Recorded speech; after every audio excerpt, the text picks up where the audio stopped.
Hello, and welcome to Secrets from Athletes, where we dive into what makes a top athlete and how you can apply their routines and mindsets to your own life.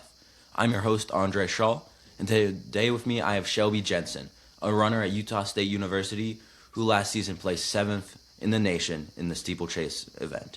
How are you doing today, Shelby? I'm doing good. Just got back from my run, so feeling good that I have no more Yeah, miles for the week. that's Yeah. nice. Always getting the workouts in the morning is a nice feeling. hmm So, could you tell the listeners a bit about what steeplechase is? So steeplechase is kind of a middle distance event. It's a 3K, so it's just shy of 2 miles, and you have 35 hurdles, and seven of those hurdles are water jumps. So you step off for women. It's a 30-inch barrier, so you jump off that into a water pit, and the goal is to be as efficient over the hurdles as possible. Obviously, we're not trying to be 400 hurdlers or 110 hurdlers, but yeah, you're just trying to finish it as quick as you can, like any track race. Okay, interesting. Because before today, I haven't really heard of a sport itself. Like, I know of track and field, but I didn't know of that event. Yeah, it's a little bit more niche. It's not really a high school event because steeple pits are a little bit more expensive to put in high school tracks. Okay. So, speaking of track, how did you get into that as your sport and decided to stick with it? So growing up, I played soccer and basketball. We're a big basketball household. Both my parents played in college, and my sisters both played. And my older sister, she's 4 years older than me, she started running as a sophomore in high school, and it kept her in great shape for soccer and basketball. And then she ended up just transitioning all the way to track and cross country. And so when I was an eighth grader, they challenged me. They're like, "Hey, it's great. Like, come run. It will get you in shape for basketball. Like, that's a really big advantage in basketball is to be able to play the whole game." And so I started running my eighth grade, like the summer before eighth grade, and then I did a little bit of middle school track. But my freshman year, I was like, "Okay, I'm gonna do this to stay in shape for basketball," and I just fell in love with it. I thought it was so fun, and it's way different than any sport I had ever played because it's just me improving every time and trying to beat, what I put down on the course last week. Was there a specific moment where you're like, I want to continue this at the collegiate level? Yeah, my junior year, I had the opportunity to go to an invitational called Arcadia. It's in California. And the second I stepped on that track, I stepped on it first on a Friday night for a 3200, and I had just met some amazing people. I went by myself, I didn't go with my high school team. And I had met some amazing people from California that were so nice, and they were like, "Hey, you can warm up with us, you can cool down with us, like we'll be your team for the weekend." And so I was already really impressed with the culture and the people, people I had never met before and from a totally different state and background were so accepting. And then I stepped under the lights that night and I was like, this is what I want to do. And I ended up having a really good race and a really good weekend there. And it helped me, get offers and coaches start looking at me. But I realized that's what I wanted to do because I felt so accomplished and the people I was meeting were so kind and I wanted to be like them. That's honestly a really beautiful story. Like that moment where the switch kind of, I guess, flipped in your brain that this is what I want to do. Yeah. So, in a lot of sports, there's always someone who gives advice. What's the best piece of advice someone from your sport has given you? So I went through a lot of coaches in high school, and my senior year, I had my favorite coach ever, Coach Durham. And he ran for BYU, 25, 30 years ago. And he told me that you're only as good as the effort you put in today. And so that really encouraged me to not look in the past about what I had done, not look in the future of what I could do, but I can only control what I'm doing today and how much effort and hard work and recovery I put in today. And he's someone that I really look up to, so almost anything he said I took to heart. And yeah, that really stuck with me of like, yeah, I'm only as good as what I can put in today. And so whatever my best is today is what I need to be giving, and the accumulation of that is what is going to help me be great in the future.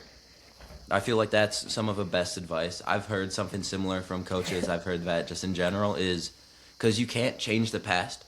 and you can't predict what's going to be in the future. So if you just put your effort into the present, that's when you truly can achieve something great. Yeah, I agree. On the topic of advice, now looking back at your journey so far, what's one piece of advice you would give your younger self? Ooh, my younger self worried a lot about other people, and I still worry about it now. I compare myself to other runners, how they're running, how they're looking, what their scholarships look like. And I think I would tell my younger self to, not compare so much. There's that famous quote that comparison is the thief of joy. And I think I would have, not that I dreaded running ever, but I think I would have enjoyed it more in high school and in my younger years in college if I didn't compare myself as often and realize that everybody's athletic journey is way different. And if we were all the same, everybody would have the same accomplishments. We'd all be, the top of the top, best of the best, all competing for the Olympics. And that's just not the case. Like, everybody's athletic journey is different. And so I think I would tell myself, like, give yourself some grace. Like, enjoy how your body is getting better and how you're improving, and don't compare it to someone else, and don't think that you're less or more because you're doing better or worse than someone else. That's honestly something that last year, because with rowing, I row for my school team, and I was looking at possibly college recruitment. So last year I kind of had that thing, oh, am I behind compared to other recruits, all those kind of ideas. But like if I had just said, enjoy the journey, I would have actually enjoyed the sport a lot more last year. And that's kind of something with like this year, I'm just enjoying the journey itself. Yeah, and that's really like my track season. I had a really good track season last year. And I think it was just because I was like, you know what? I'm going to focus on Shelby. I'm going to make sure Shelby's having a good time. It doesn't matter what anybody else is doing. It doesn't matter if someone's running faster than me, if someone's running slower than me. Like, really, I can only control what I'm doing. And so I had the most fun I've ever had running last track season. And it paid off. You got 7th in the nation. Yeah. So how does the progression towards nationals work for track and field? Like, how do you get to that level? So it is a little different for each season. Cross country is different than indoor, and indoor is different than outdoor. But I'll just go over outdoor. You have, certain meets throughout the year that you just race at, and they, lots of them are invitational. Some of them are in state, some of them are out of state. But those all of your times from those meets count. And so then you get into conference, and almost every school has a conference. My school is in the Mountain West, and next year will be in the Pac-12. But I competed at conference, and then I don't know if it's the coaches poll or just the NCAA, they take the top 48 times. So, as a runner, you can only hold one time. So it's basically the top 48 runners in each event, and they separate you into the West and the East. And so Utah State is a part of the West region. And so we always call it region. I don't know if that's actually what it's called. It might be like the West preliminary rounds. But you go and you race there, and in the steeplechase there was 3 heats, and the top 3 from each heat went, and then the next 4 fastest qualifying times. So you end up with 24 from the West and from the East.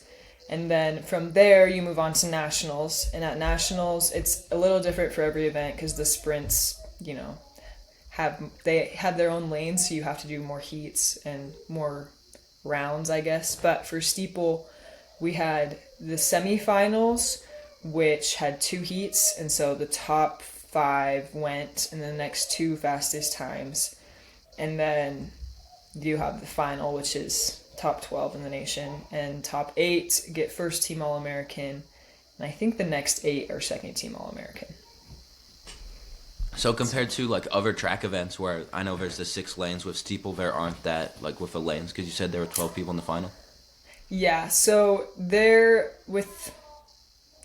I think from the 800 up, there are no lane assignments. So, in the 400, everybody gets their own lane because it's a very short race, and it's actually pretty dangerous if you have like an unlaned 400 because people are running so fast and so close. Like you have those differences of like 0.15. And so if you can imagine if people are all running in lane 1 and they're all 0.15 seconds from each other, that's going to be a little bit bloody and gory. So they have lane assignments, but lots of the longer distances don't have lane assignments. So you're all, fighting for position in lane 1 as you go over the hurdles, and that can be a little bit scary, but it's pretty good. I've never had any huge issues with it.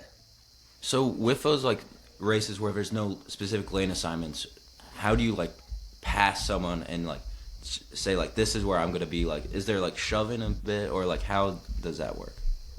So as a general rule of thumb, you don't want to pass people on the curves because a track is oval. Most tracks are oval. Some of them are slightly more circle, but most tracks are oval. And passing on a curve just takes more energy. You have to swing out more. You're ruining the tangent, and so you want to pass on straightaways. And for me, I have pretty good hurdle technique. So if I can pass someone on a hurdle, like you're going over, and as I step down, I have 3 quick steps out of it. That's like the easiest time to pass someone for me, and especially on those water jumps. Water jumps are really easy to screw up. And so if I can pass someone on a water jump, that gives me, a 2-second gap on them if I can do it well. So that's where I like to pass. But, most people would pass on any straight. You can pass on a curve if you want, but it takes a little bit more effort. Interesting. So on to another topic. As athletes, I feel that we all deal with self-doubt. Do you have a moment that you dealt with self-doubt? How did you overcome it, and what did you learn from it? Yes. So, let's see. There's been lots of moments. But as a sophomore last year, I've had lots of, self-image issues with the running sport. There's, tons of eating disorders that come out of it. There's lots of different body types for different events. But for distance running, there's lots of people who are very thin. And, it's hard to look and be like, man, I don't look exactly like them. Like, how can I compete if I don't look the same way? And so in my sophomore campaign in indoor, I had a moment where I was in a race and I looked around, and I was like 6 inches taller than everybody else I was running against. And I was substantially bigger than them as well. And I was like, oh my goodness, like, what am I doing here? I feel like a giant, both in height and in weight. Like, what is going on? And, in that race, it didn't end well. I was a 3K, and it was really hard, and I crossed the line, and I was not proud of my performance. But I had a talk with my, at the time, assistant coach, and I was like, I feel awful. Like, why do I feel like this? Like, I know I can perform well, but I'm doubting my abilities because I don't look a certain way. And she told me, she's like, it has nothing to do with the way you look and everything to do with what's in your mind. So if you believe that you can do it, you're going to be able to do it. But I can't choose that for you. You have to. And it was hard. Like, it didn't happen in an instant. It took me, a couple months to be like, no, I can. Like, I don't have to look a certain way or be a certain height to do well.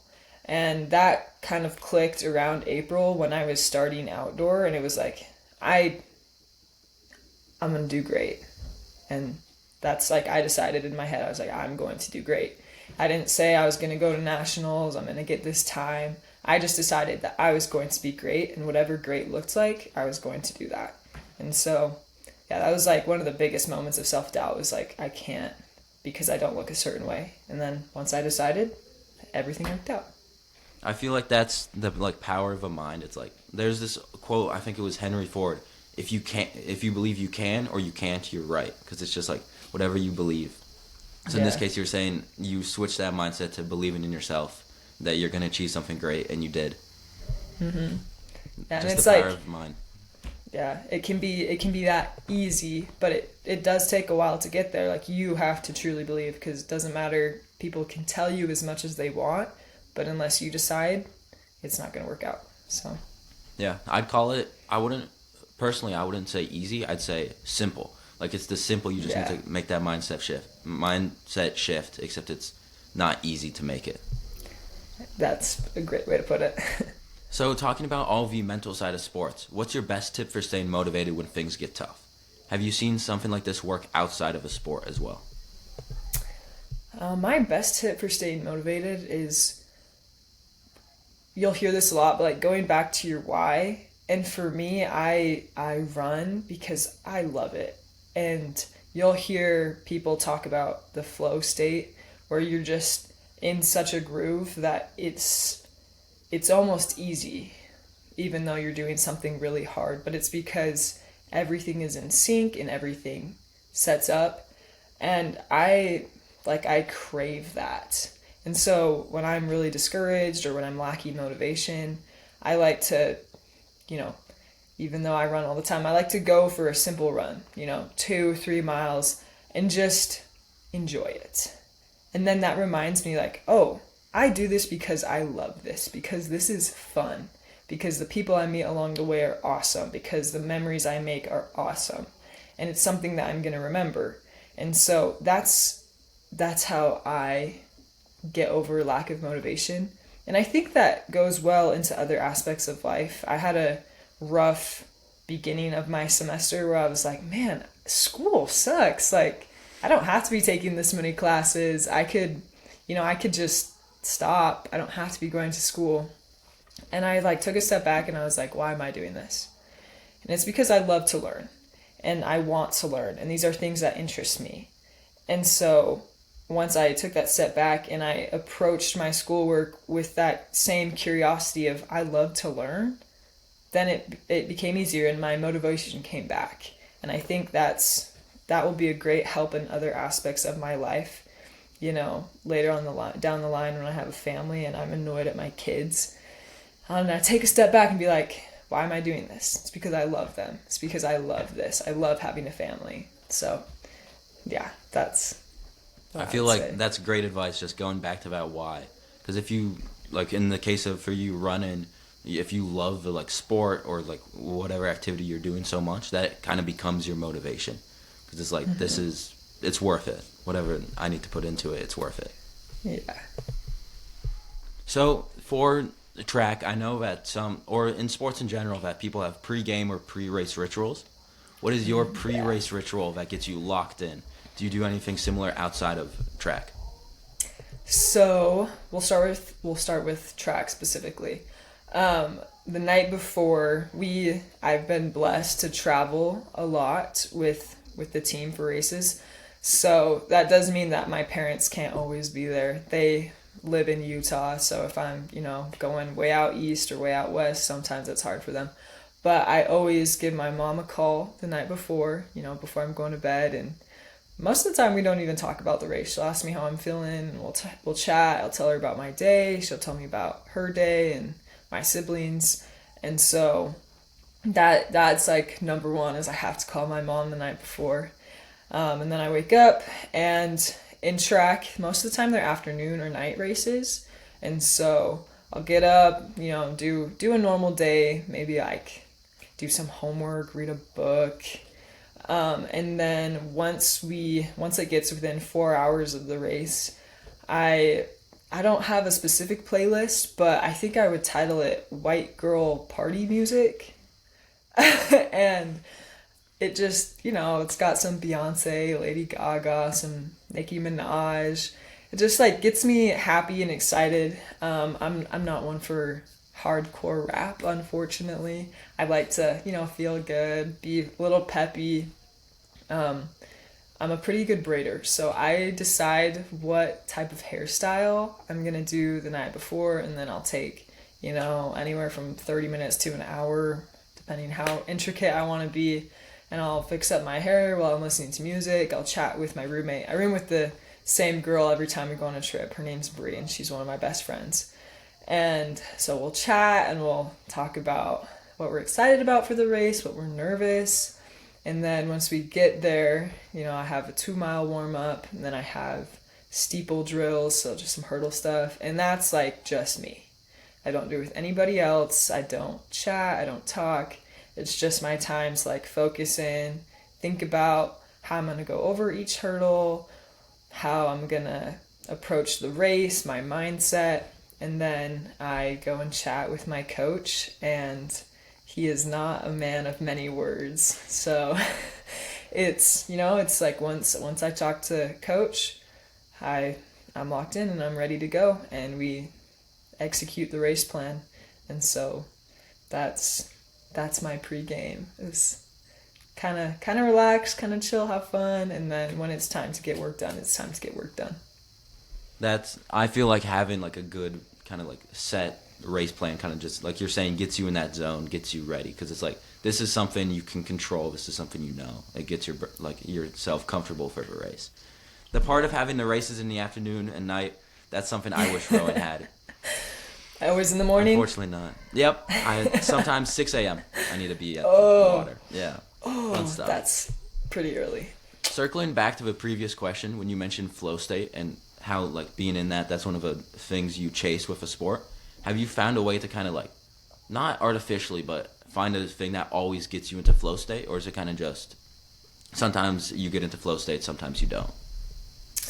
I find my flow state happens in the second half of a steeple race, for sure. So I do, if I had it my way, I would lead the race every time and, like be in first the whole race. But, sometimes that doesn't work. Like there are girls out there that have much faster endurance speed than I do. And so it's good for me to like hang behind someone and then outkick them, the last 800 or 600. So my flow state, especially last year, hit. I would be right behind the girl that I was supposed to be. We had talked about it the night before, like this is the plan. Stay behind her, and then the last 600 go. And so I'll be sitting behind someone, and we go over the hurdle on the backstretch, and it's just like, man, I was born to do this. And like I get going, and then the second I pass her, it's like, okay, this is fun. And yeah, everything just feels natural. And I don't want to say it's easy because running fast is actually really hard. But it feels so good. And so, I like go every hurdle, it's like down 1, 2, 3 fast. Like, and it's just, yeah, I can almost guarantee every time I hit the last 3 laps of a steeple race, I will be in flow state because I'm just having so much fun. And yeah, like once I pass that girl and I start executing the end of the race plan, that's like, it's just bliss. It's like so perfect. I feel like that for myself with rowing, when I get that kind of like flow state, it's when, like you're saying, having fun. It's kind of being fully present in the moment itself. Mm-hmm. So from sports, people learn a lot of skills. Is there one skill you've learned from your sport that you've applied outside of it as well? Yes, and this one is a little bit general, but I'll narrow it down. I think being humble will take you very far in life. And it's really easy to become full of yourself in this day and age. And, there's a time and a place for confidence and maybe a little bit of cockiness and a little bit of arrogance. But I think being very respectful and very humble and realize who has helped you get to this spot and, all of the help you've received along the way will take you far. And so all last season, I was just so grateful for my coaches. I had one coach that he would run the steeple workouts with me. And so I was so thankful that he, was in the shape and in the position to help train me. But it's also translated over into my school life, especially with professors and with talking to, adults for jobs that I want to get. If you can show that you're humble and you're willing to learn and you're willing to say hey, I don't know everything. Even if I got 7th in nationals, I still have so much room for improvement and so much room for growth. And there's so many things I don't know. I think humility will take you very far, especially in the stance of I want to learn from someone. Please help me be better. I'm great, but I want to be even greater. Help me be better. think that will take you far. And that's something that I've learned, especially it works very well with professors. Like if you show that you want to learn and that you realize you don't know everything and you want to learn from them, they'll be very open and receptive and very willing, if you're right on that cusp, to change your grade or give you the extra help you need or refer you to a company that you want to work for. I feel like that's some of the best advice is that like when you can be humble, you can see this is where I need to improve or whatever these things are, even if I'm great. And that's, like you're saying, what truly gets you to that next level to be even better. On a lighter note, what is the funniest superstition or story you have about steeplechase? Oh, goodness. I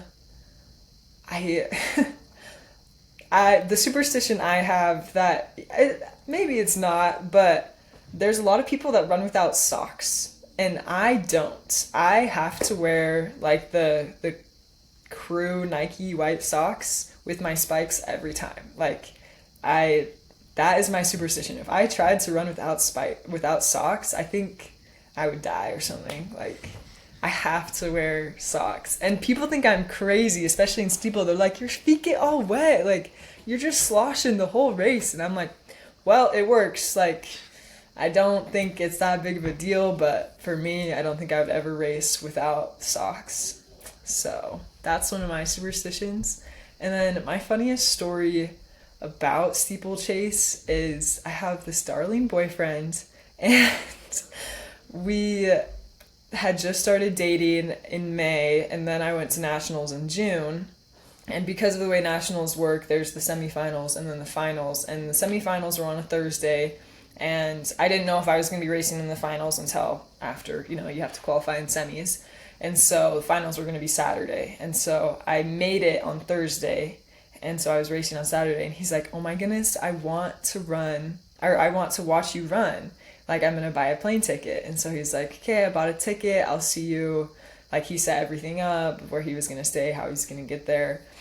And turns out he actually bought a plane ticket for the wrong month. And so he, got down to the airport and tried to check in. And it was like, the counter was like, so you're actually really early. Like, we aren't expecting you until September. Ooh. And so, yeah, that was really funny. And he was just so sweet. He just wanted to come see me race. And I, felt so blessed that he would even think to, at the drop of the hat, come and watch me. And so that was just really funny. And, I ended up doing well regardless. So that was good. But I just think that's hilarious. And my coach thinks it's really funny too. He brings it up all the time. That's funny. Did he fly out in September?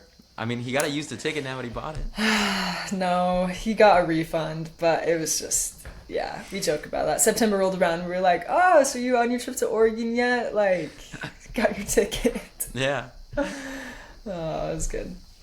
So what are your future plans for your sport? So I have a year and a half left of eligibility. I'm a junior going into my indoor and outdoor track season. And so I would love to, compete at the Olympic trials for the United States in summer of 28. So I would graduate in spring of 27 and then probably just train through. And I just think that'd be a really cool experience and opportunity if I can. I'm a couple seconds off of the Olympic standard time, so it'd be cool if I could get that and then just go and compete and just be on the same stage as some of the most well-known pros in the world. And then after that, I think I will become a hobby jogger. Do a couple marathons, do a couple halves, meet up with my girlfriends from college to do some races, run in some cool places. But yeah, I think I've loved running, and I think I will continue to love running, but I don't necessarily aspired to become a pro or continue it as my career. Yeah. Well, I wish you the best of luck at Olympic trials. Thank you. Now onto the blitz questions. These are just fun, short questions. So, okay. What's your favorite day of the week? My favorite day of the week is Friday because we always have hurdle workouts on Friday. Okay. What is your favorite movie? Oh, goodness. As of right now, the animated Hercules. I need to go back and watch that one. I think if I remember right, that was a good one. What is your favorite food? Just like meal or pre-race, either one. My favorite meal is probably anything like Japanese, Chinese. I love noodles and like, I don't know, they just do it right. And eating with chopsticks is fun. And my favorite pre-race is probably like Panera bread. Like just a good soup and sandwich hits the spot. All right. I agree with the Chinese Japanese food thing. It's great. I can't use It's chopsticks so to save good. my life, but the food is really good. Food is yummy. What is your favorite board game? Ooh, my favorite board game is probably some good old Monopoly. Like it takes forever, but it's fun. Yeah, it's real fun. It does take the time. I don't know. I can't remember the last time I finished a Monopoly game, but at least the first 20 minutes of playing is fun. Yeah. What is your favorite animal? My favorite animal is a lemur. They're Lemur. just funny looking. They're not quite monkeys, but like they're almost there. Yeah. All right. What sport would you do if you could do any other sport at the professional level? Okay, I've had the biggest crush on volleyball players my whole life. Like, they are so cool and so athletic. So I would play volleyball. If I could have the hops or the height, like, they're just awesome. I'd definitely play volleyball. All right, volleyball. Got it. And final one, what track and field event would you run other than steeplechase? Does it have to be one I run? No, if you could run any track and field event you want, but other than Okay. steeplechase. Okay, I would do high jump. High jump seems so fun and it seems way chill. Like running, you have to run the whole time. You don't get any breaks. But high jump, you jump and then you wait like 20 minutes and you jump again. And they always look like they're having a good time. They're all talking with each other, making up handshakes, making TikToks. I'm like, that could be fun. I could be a high jumper. So that's is high jump the one where they run with a pole and jump over, or what's the event itself? Okay, so that's pole vault. Pole vault, they have the pole and they like flip themselves over. High jump is just, there's like whoa, what am I saying? There's a mat and then there's a pole, like a bar that goes across, and they run and they like jump over like that. Okay. So, yeah, it's all self done. There's no like pole assistance, but yeah, it just seems like chill. I don't know. They always look like they're having a good time. All right. Well, thank you so much for being on today, Shelby. I wish you the best of luck this coming season. Of course. Thank you so much for having me. Of course. And thank you all for tuning in to Secrets from Athletes. We'll make sure to follow on Instagram at secrets_from_athletes. And we'll be back with more secrets from athletes to help you refine your mindsets and routines.